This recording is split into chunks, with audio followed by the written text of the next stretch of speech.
ముఖ్యంగా ఆంధ్రప్రదేశ్ రాజధాని అమరావతిలో ప్రతిపాదించిన 7 నగరాలు పూర్తి కాకుండానే మరో 8 పోర్ట్ సిటీలు ప్రస్తావన తెరపైకొచ్చింది.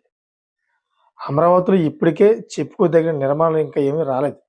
తాత్కాలిక భవనాలలోనే పరిపాలన సాగుతుంది.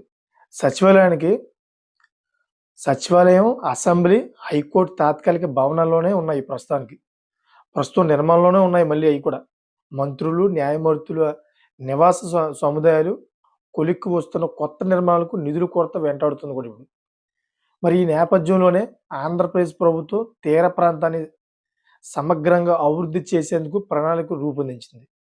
అసలు ఆ ప్రణాళికలు అంటే ఏమిటి? చంద్రబాబు నాయుడు గారు ఏంటి అసలు బిగ్ స్టెప్ వేస్తున్నారు ముందుకి అనే విషయాలు తెలుసుకునే ముందు దయచేసి నా ఛానల్ సబ్స్క్రైబ్ చేసుకోవాలని కోరుకుంటున్నాను.